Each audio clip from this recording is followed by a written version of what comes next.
文采好陰功，俾 CCTVB 打入冷宮。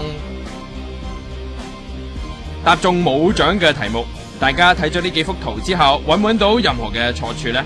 揾唔到啊！唔怪得做唔到高層啦。CCTVB 新聞部就揾到咯，就係呢度啦。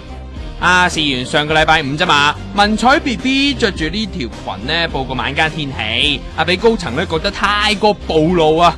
嗱，唔該 TVB 高層呢睇清楚少少啊！除非文采 BB 嘅橙皮紋呢係多到大腿內側前邊都有，如果唔係嘅話呢，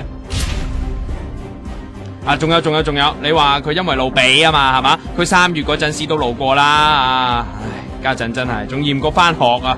又難怪嘅，查實當日朝早呢，有高層已經告誡過有女主播呢着短裙仔出鏡，於是呢就下令主播要着得莊重啲。點知文采 BB 夜晚即刻走去跳機，結果呢，高層就出邊又鬧爆啦！文采 BB 條裙呢係史無前例咁短，一定要嚴懲。呢個月嘅新聞提要呢全部冇份噶啦，出鏡費呢凍過水添，fans 直情流晒眼淚水添啦！難以監察 CCTVB 為己任嘅是但男就話呢，如果要執正個台嘅話，不如先執走隻寶皇花蟹先啦，唔該。